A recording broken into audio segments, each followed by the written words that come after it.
I'd like to begin by acknowledging the traditional owners of the land in which I record this podcast, the land of the Kabi Kabi peoples. I pay my respects to the traditional owners of country and their elders past and present, and extend that respect to all Aboriginal and Torres Strait Islander peoples listening today. Hi, Smart Community friends. In this episode of the Smart Community Podcast, I have an interesting and insightful conversation with Michael Whereat. Michael is the Smart Cities lead for Sunshine Coast Council in Queensland, where he helps staff and people across the region access data and information to make informed decisions. In this episode, Michael tells us about the problem statement methodology guiding all Smart Cities work at the Sunshine Coast Council and evaluating projects through a rubric to deliver greatest organisational benefits. We discuss the Kings Beach playground renewal that used vibration sensors and Wi-Fi counts to understand usage patterns, and the democratization and publication of data dashboards. We talk about edge processing for privacy protection and the data trailer with QR codes explaining data collection to the community. We also discuss how technology reduces bias compared to staff counting. We finish our chat discussing curiosity and listening for gaps in the data, not just what you see, but what's not there that really should be. As always, we hope you enjoy listening to this episode as much as we enjoyed making it. Welcome to the Smart Community, Smart Regions, Smart Towns, and Smart Cities. It's where we live, work, and play with smart communities. The future starts today. Big data, smart mobility, emerging trends galore. The Smart Community Podcast is what you're looking for. Hello, Michael. How are you today? Good, thanks. A pleasure to join you today, Zoe. So great to chat with you. Let's just jump straight in. And can you please introduce yourself? Tell us a little bit about your background and your current work. So the quick version is, my name is Michael Whereat. I'm the Smart Cities lead for Sunshine Coast Council.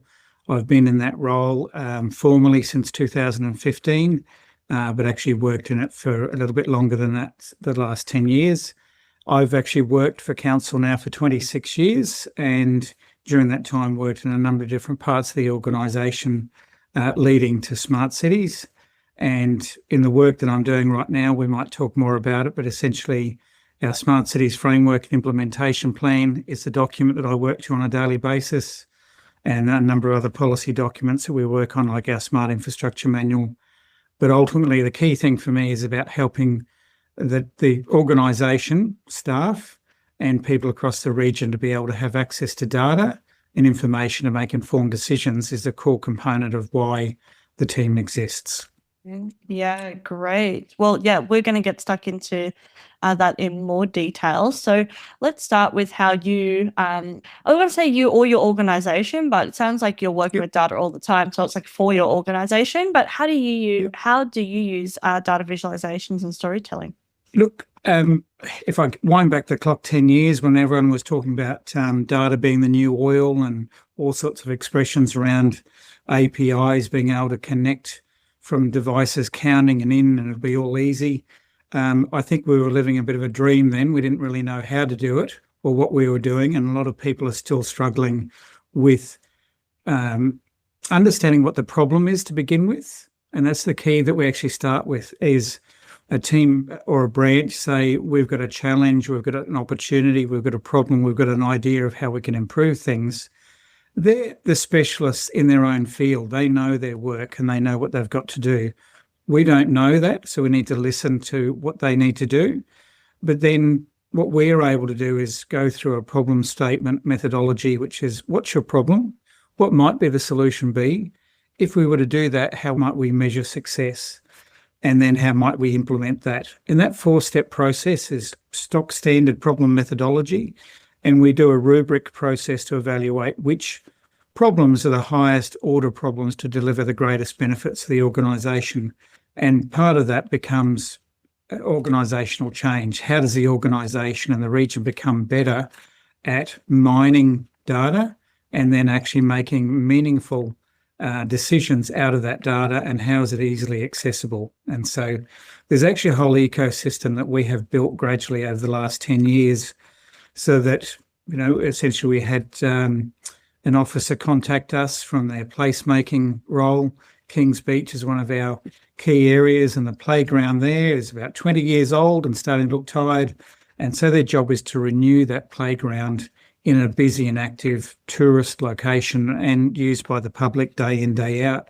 And so Katie and my team was able to go and spend some time with Sarah and literally just look at the area, the gates that come into it. And they were able to devise, because it is a gated area, there's 3 gates in, that we're using vibration sensors as an indicator of the number of people that use that park, how early in the day, how late in the day, what sort of peaks and troughs there are. We know it's not perfect. 2 people can walk in when the gate opens and 1 vibration. So it's not perfect, but it gives us an 80% accurate count of what's actually occurring there. And Sarah's now going to use that information and share that data publicly to say, here's how often this place is being used, and you can see it in real time. And then that consultation will be, well, what should we have in here so that you and your family and your kids can enjoy this space? And we've got another device which uses Wi-Fi to count the number of mobile devices in the area, and that's got an 80-metre radius, and that gives us dwell time. And so we know the vast majority of people who move through that space are there for less than 10 minutes. So that's a really small example of how a problem for that branch is being solved by the team. We're able to implement that within 2 weeks. And I'm really proud that we're able to do that, because it used to be months and months. We'd order the stock and get it installed and not know how to then visualize it. But literally within 2 weeks from the initial conversation, Katie was able to share the access to our Grafana platform, and Sarah can now access that. But importantly, that platform is democratized to all staff. So currently 100 out of 1,800 staff use it on a regular basis. So all dashboards by all staff are accessible to that network, and we publicise quite a few of them as well. Yeah, wow. Thanks so much for sharing that example. That's a great example of really starting with the problem first that you're trying to solve, and then seeing that data visualization piece as you were talking there, I was thinking it's a communication tool with the public, but then also a communication tool internally as well, allowing them people to make decisions. So those 2 dashboards or visualizations, they would look quite different depending on the audience, right? Yep, absolutely. So we customize the data that comes in. So if we have a specialist officer who's right into the amount of water used by our over 70 irrigation systems, they get down in the individual sensors within each of the dashboards for each of the irrigation systems. What we use for the executives and councillors and other staff who are consulted across the organisation is called an executive form of dashboard. That's really all of that stuff. The times of the day, the days of the week, the ability to change the field of view of dates and times very easily and zoom into things for them. But essentially, imagine, I think Churchill wanted advice on preparedness for war on a page. And it's the same thing. What can you see on one page? It gives me a really good insight, and I can I understand it. The version we do for the public is the same, except it's just cut down to a number of variables, and we also make sure the public version is a delayed set of data, so we're not providing any potential opportunity for somebody to use that information inappropriately. And so the public are getting access to something they're already paying for as a ratepayer, so that really gives them a really good outcome. I think that covers it off for you. Yeah, absolutely. So considering our audience is obviously really important. Yep. I'm keen to, I know you've got lots of different projects and examples. Now, you talked about already some of the issues and problems that you're trying to, address using data visualization, or just data in general, I would say. Do you see that visualization is always part of a data project that you do, or is it something that only certain projects will need depending on the outcome? I think all data, ultimately, you gather so much data, so many points of information.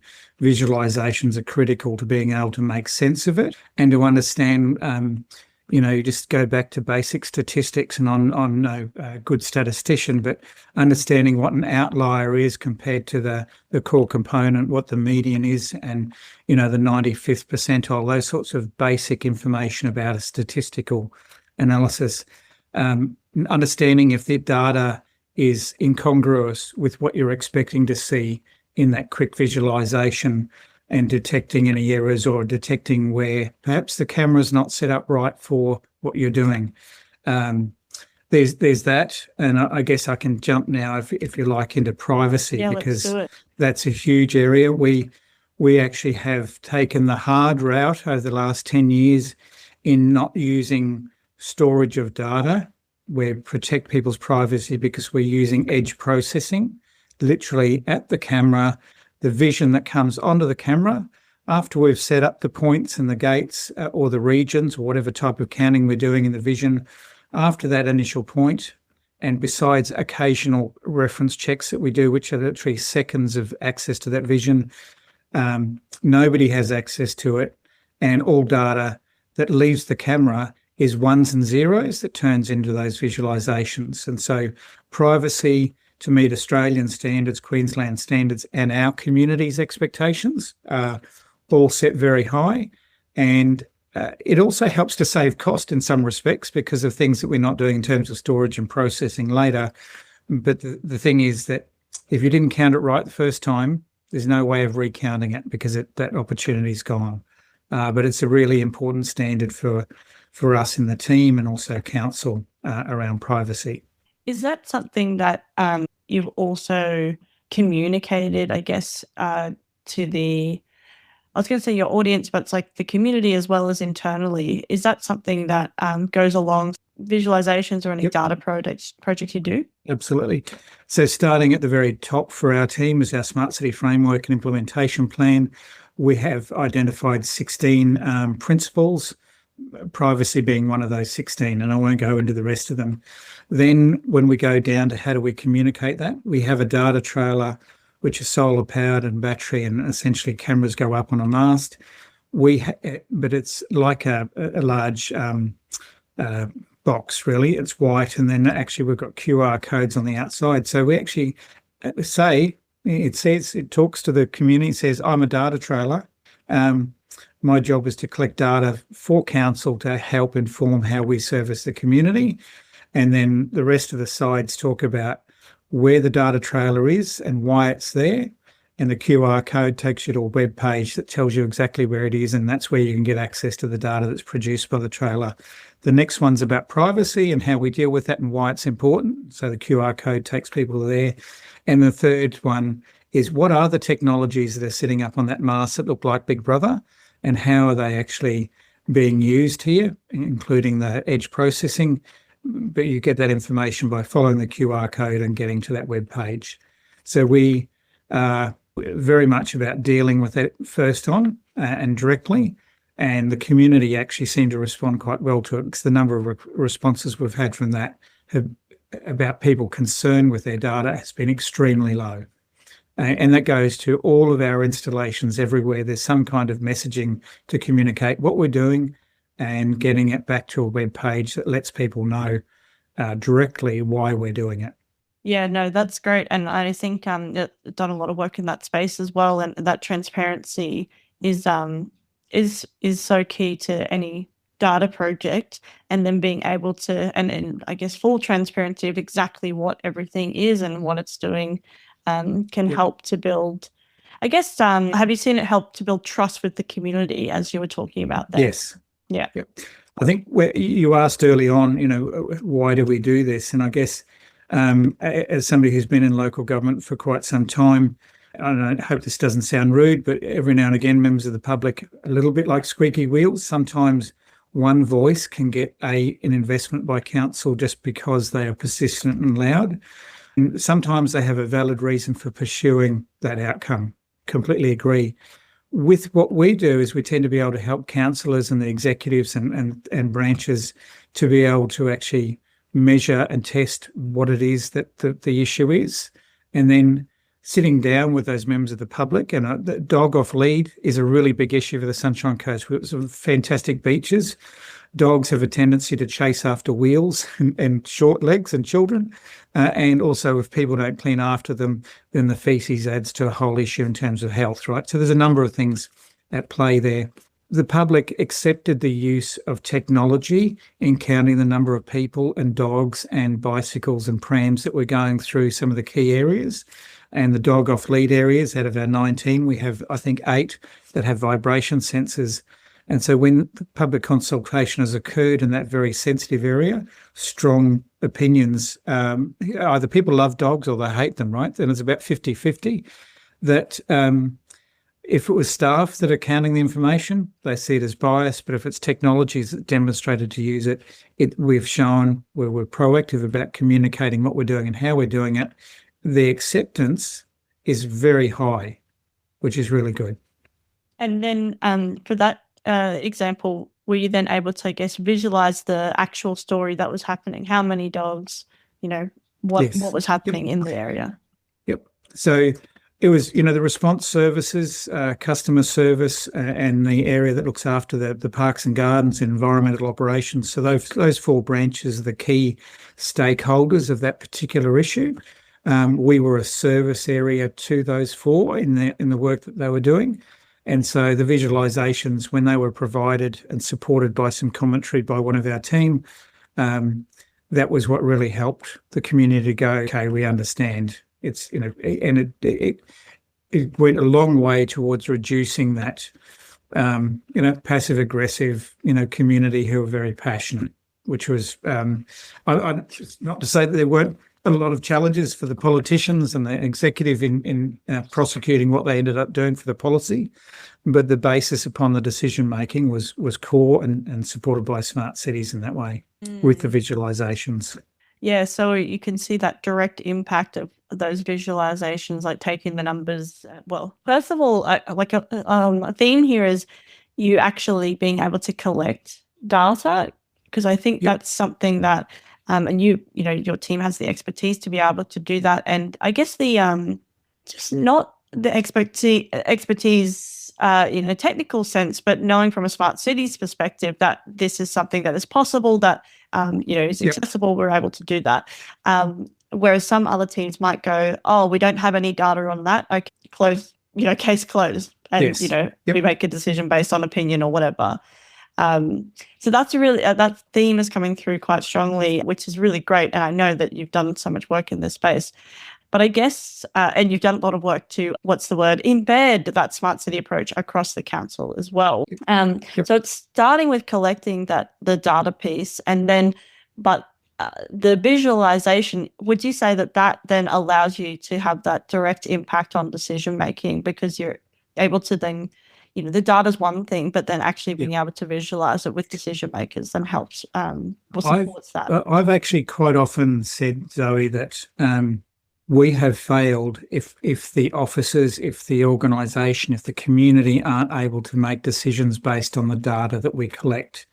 And the chain of activities that need to get to there. So that problem statement methodology that I described before, and we've used a number of earlier problem statement methodologies to establish how we use poles, how we have poles that can actually have power supply that you can then attach devices to them. So there's actually almost 100 operational solutions that we put to place. How do you do connectivity to the internet? How does that data travel back into our system? How do we actually store that? How do we make sure it's clean? How do we actually, and ingested? And then how do we actually put it into a space where a visualization tool can be sat over the top of it? And then it really comes down to, what are those officers in the policy example with the dog off lead areas? What is the actual question that they are answering? What is council asking them to be able to provide for the community? What are the questions from the community that are being asked that we can then refine the data, refine the visualizations to actually explain at a level of accuracy? And I'll come back to accuracy in a minute, but also something that the visualization should make instant sense. It's a little bit like Steve Jobs with the iPad. The fact that a 2-year-old can actually quite often use an iPad because they touch the screen, it's intuitive. So we set getting those executive summaries to be intuitive. Can I say that as part of our process, when we set them up, we actually require the team that are the stakeholders to be involved with us in counting and checking the accuracy of the devices that are counting, so that we get stakeholder ownership over the data.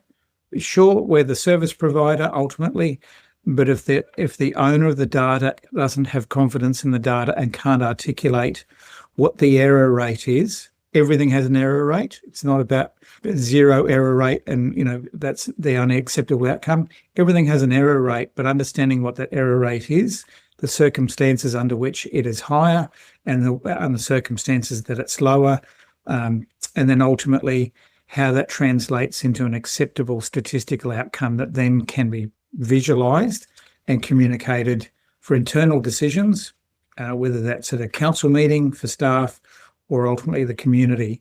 And that's another key principle that I want an officer to be able to candidly and happily answer any member of the public or a councillor or the CEO's question that says, where's this data come from?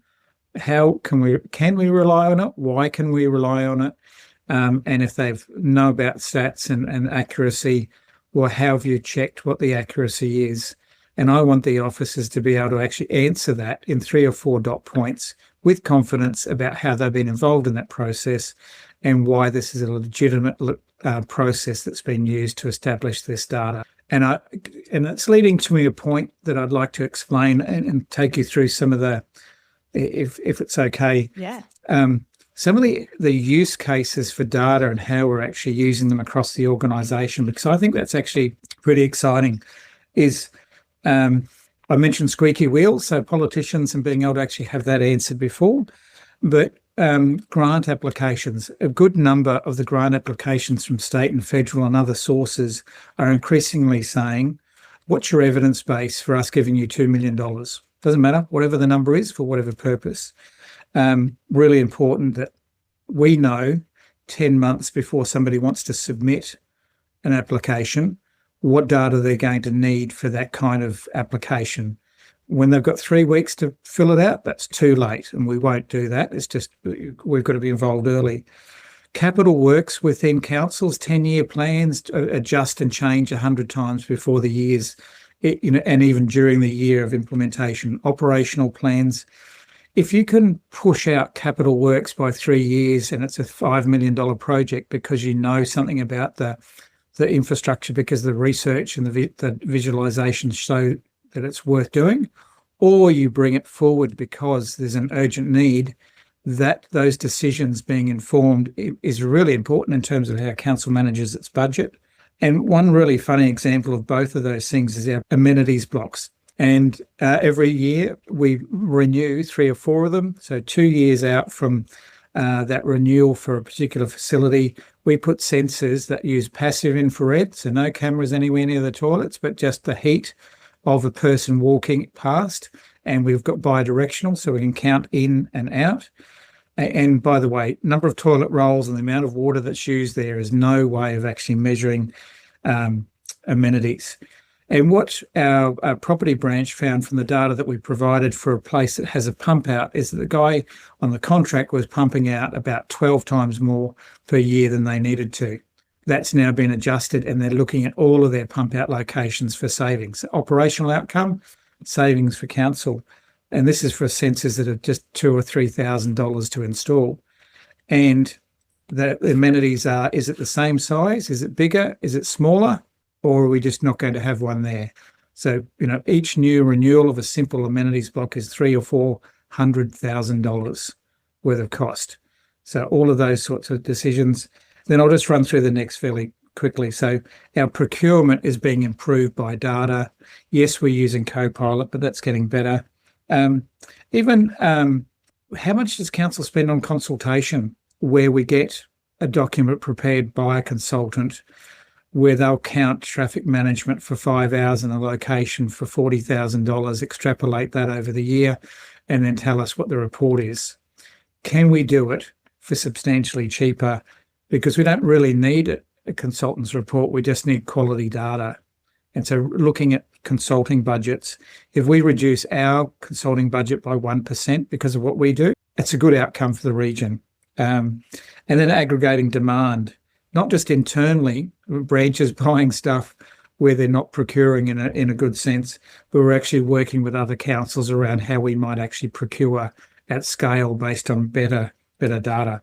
And then the final one around public consultation is the not in my backyard, the NIMBY issue for people, is better data enables them to actually visualize what's being built as a 3D model, and then actually the data behind why that's needed and the roads or whatever that goes with it. And I know I've covered off quite a lot there, Zoe, but I think they're some resounding reasons why what we do is helping the organisation in so many ways.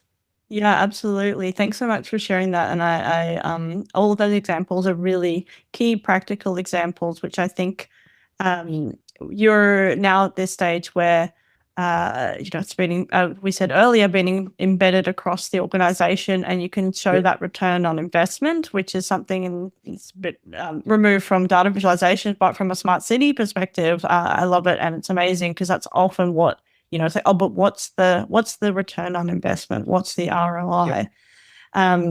Just going to the last example you gave around being able to show things in 3D, I see those as data visualizations in their own right as well. What kind of feedback and I guess comments are you getting from the community when they're able to see something visualized like that? I think only about 25% of the population can read a 2D drawing and imagine what it looks like. So I describe it as actually giving vision to the remaining 75% of the population and potentially improving those 25% who can interpret 2D into 3D. I know I can't. I love the visualizations, and it doesn't need to have fine-grained detail. Often the mass of a 10-story building or a 5-story building gives you a really good understanding. And that ability to actually then, if you add additional sensors to it, and I know Singapore does this rather than ourselves, they actually demonstrate using existing sensors in multi-story buildings, wind speeds, and then distances between towers. Obviously, I'm talking about big city kind of examples, but when you come back to the Sunshine Coast, our focus is on the sun, trees, vegetation, being able to bring the tropical climate in. And so the visualizations being able to show how well an area will be shaded and protected, those kind of components are excellent.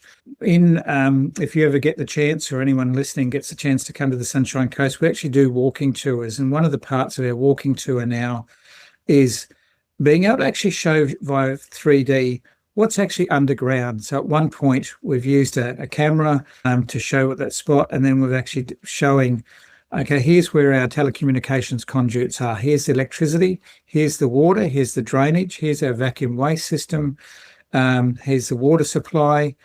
And each of those components help people to go, oh, that's why you need your pathways are like that, and that's where your pit lids fit. And they've seen the top, but often they don't understand what's underneath.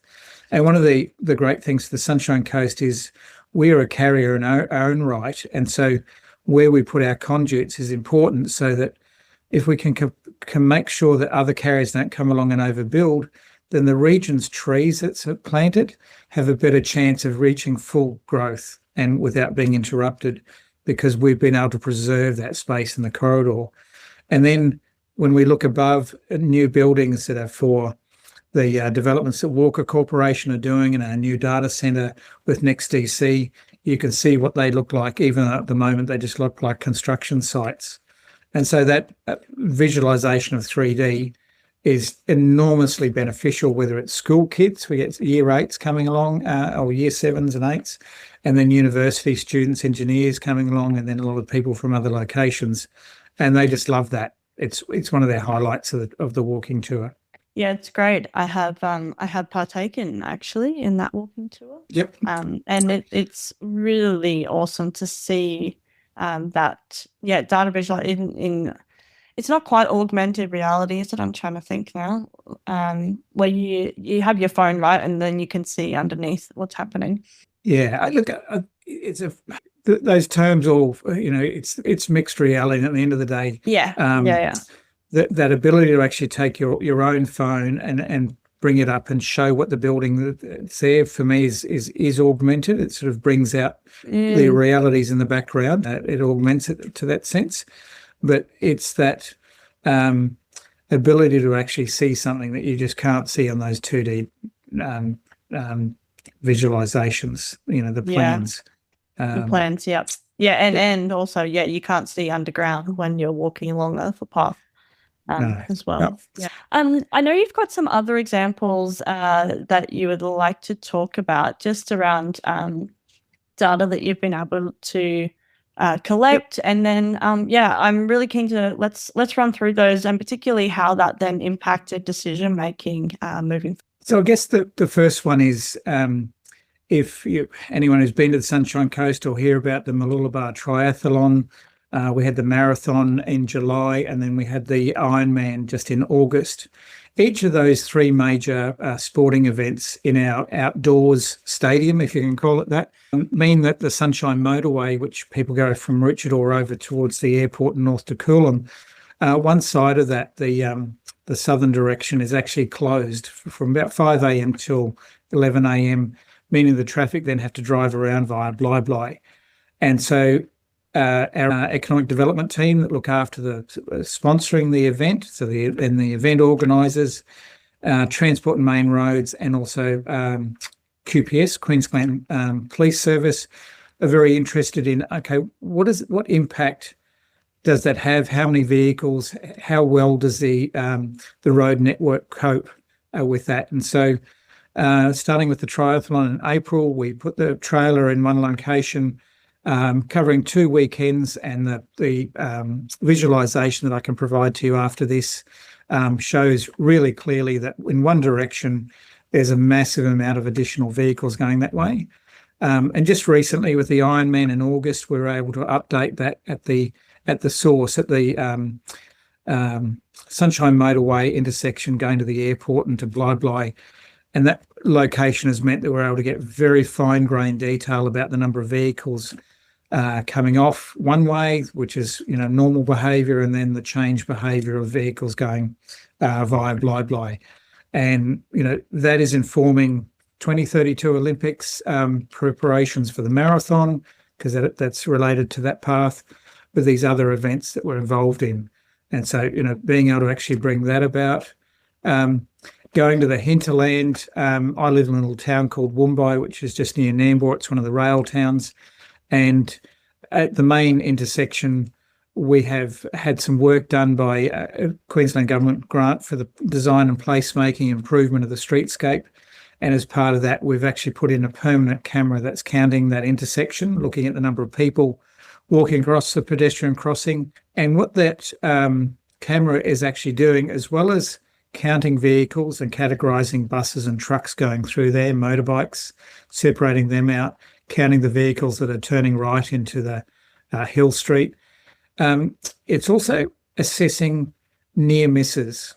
So when the camera identifies the vehicle coming towards it, it creates like a bounding box. And if anyone's seen computer vision counting, essentially around the object, whether it's a person, a bicycle or a car, it draws a box, and it typically does a colour saying it's a car or a person, so categorising that object. And then at the base of it, it creates a trace line. So as it's moving through that space, the trace line identifies how close to where it should be. And that trace line works in two ways. One is being able to calculate those near misses. So should we reduce the speed in that area? Has the speed, the pedestrian crossing being raised, actually reduced that? Have we measured before and then after to do that, which we actually did on that occasion? But then being able to actually see the trace lines in another location at Moffat Beach. So another key place where lots of people like to visit. Lots of great restaurants, brewery, all sorts of things along a very short street, a park, and cars and people and bicycles and pets and prams, just crazy. And so again, an urban renewal opportunity. We're looking at how that can work, and the design and placemaking team. And the camera being focused on there for 2 weeks gave us 2 weekends. One of them was a school holiday. I think it was the general July school holidays, and one was a non-school holiday period. And essentially, it just showed you what you know is that literally a pedestrian crossing is not going to be the answer, because people won't walk down and then wait to go a pedestrian crossing. What people do in that location is they just walk across the street. And so the treatment for that location is likely to be maybe a different colour, entrances that show, not just 40, but down to 20 kilometres or 15 kilometres per hour for vehicles, because we need to manage what's actually happening, not what we'd like people to do, what they actually do. And the trace lines for vehicles and the cyclists and the pedestrians just showed how very easily, in a simple communication style, exactly what they needed to do. And the local councillor, when he saw it, just went, oh, wow, okay, got it. It was just instantaneous. So I think that's one example. And I guess I'd like to just make a link here with the data to the point, we've been investing significantly over the last 10 years, Zoe, the Smart City Framework, but then more recently over the last 4 years, we've been building our Smart Infrastructure Manual. And in the Smart City Framework, we've had a solution pipeline. And I mentioned earlier that we had 100 operational solutions. But we've actually looked at nearly 800 fragments of ideas or problems, and then ended up with about nearly 300 problems that are relevant to council, that have an owner, that have a demand, have something that needs to be resolved. Now, not all of those unique problems have actually gone anywhere. We have about 170 of those have gone into watching brief, which means that the technology might improve or the demand might improve, but essentially we don't call it, no, we're not doing it. It's watching brief. It goes off and gets revisited regularly. And that leaves us with about 100 that we've got operational. And we've been building our capability from underground with our conduits and the carrier license and other things like the submarine cable and carriers coming in, through to having the multifunction poles coming out of the ground, the power supply for them. How do we do those electrical components so that at some time in the future we can add things to those poles? That's the only area where council really retains ownership of management of that space and the ability to say, yep, we want to add to that. And so now we're getting closer to being able to put devices at heights that suit us, at angles that are right for those devices, to then be able to do the privacy driven object detection counting. So all of that early work was about outdoors, road, public space, how does that infrastructure work, and then getting us to the point now where we can identify individually what's the individual problem for the officer or the branch or the team or council.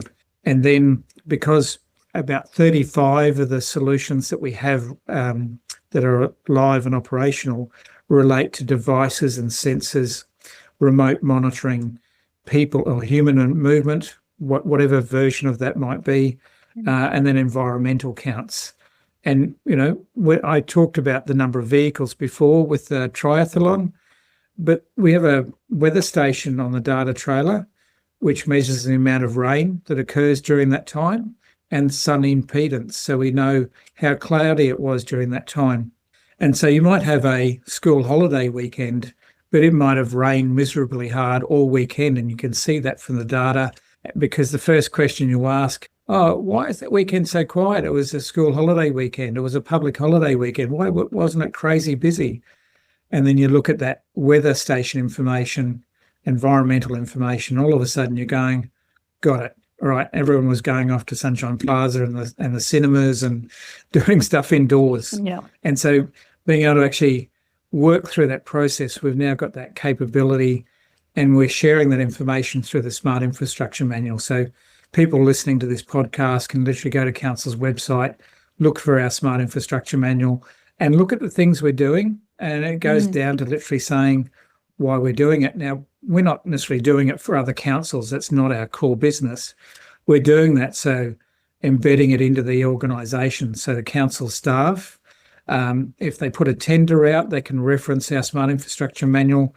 And so whether it's a landscape infrastructure manual, the smart one, or the public lighting document, people who are building responses to tenders have specifications about what we expect. And we also have a checklist in our Smart Infrastructure Manual, which is about locations and technology. So in our Maroochydore City Centre, which is our premier location, a priority development area, then virtually all of the devices are called up for there.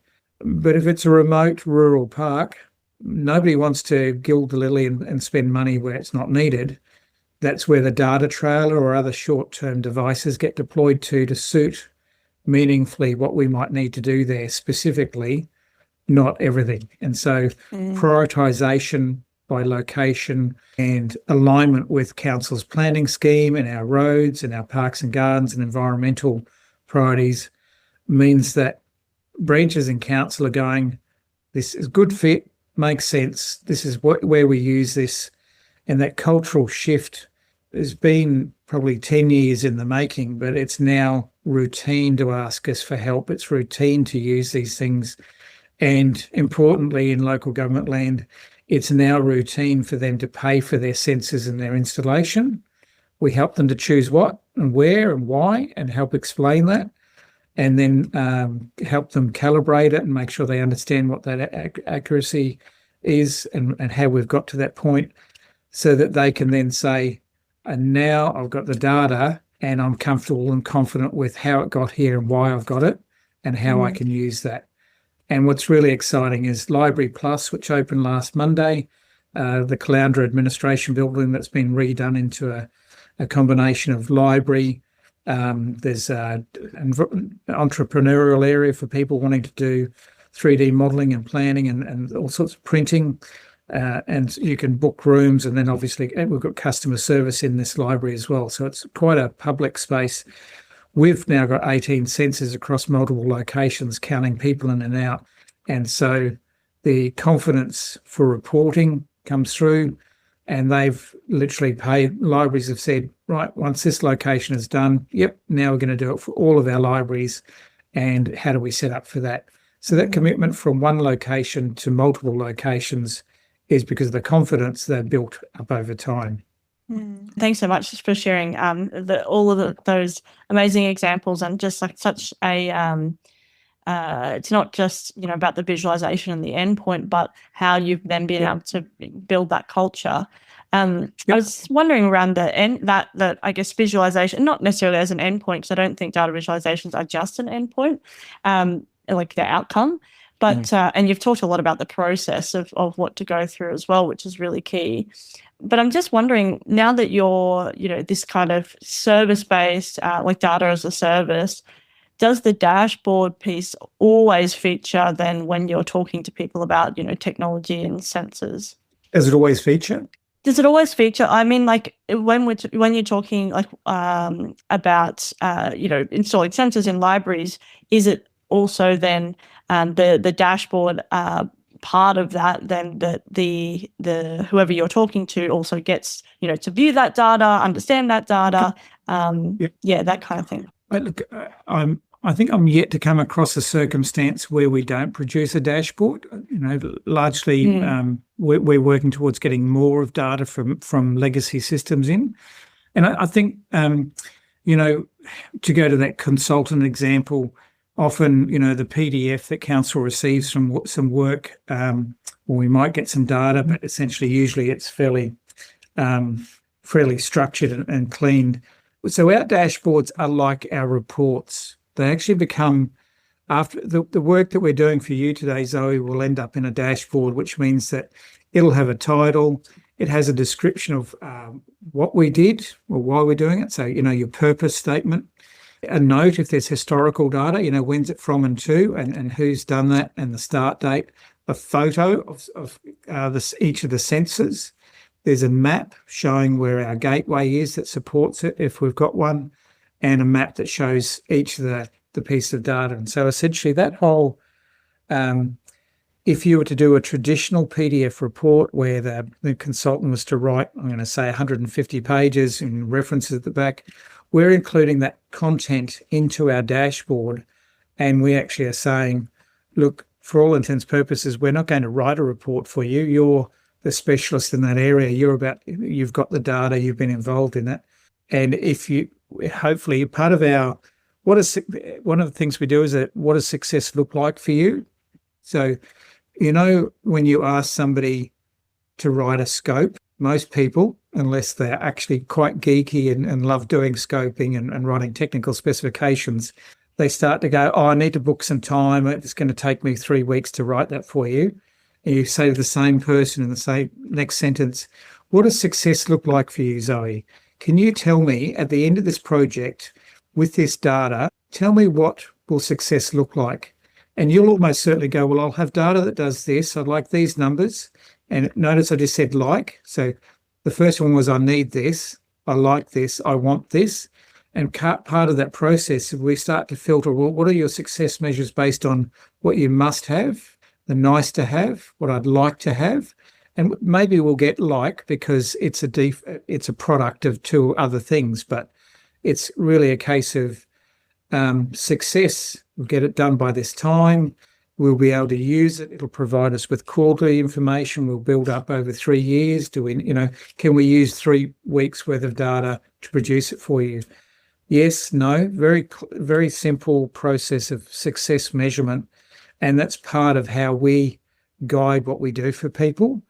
And so at the end, if it does what they've asked for and what they've accepted and what they've chosen to do, then the dashboard is essentially their report, if that makes sense. Yeah, absolutely.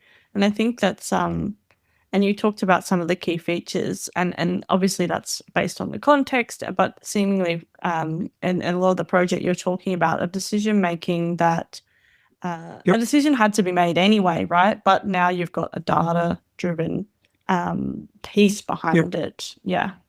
I can't underscore enough how often, and I say this with all due respect, that somebody will actually start with something that they perceive to be their problem.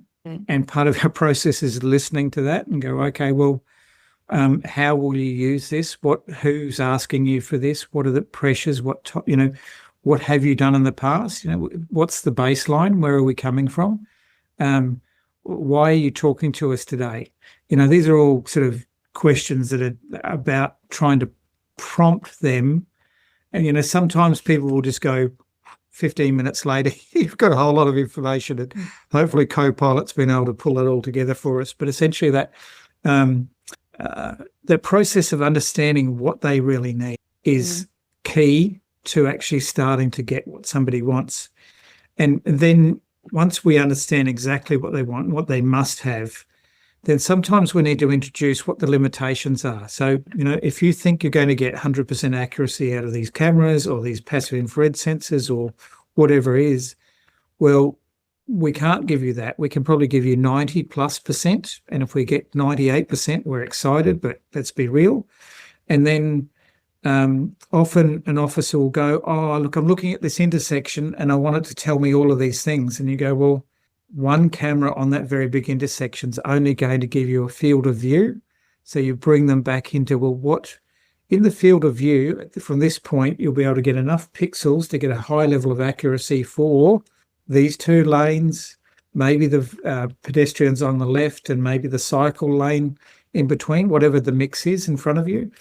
Not every part of the intersection's ins and outs, right? And so it's about bringing people back to what it is that they can get. And is that enough? Because if it's not enough, we'll step back from it and go, well, we can't solve that for you. You'll need to go to somebody else for that.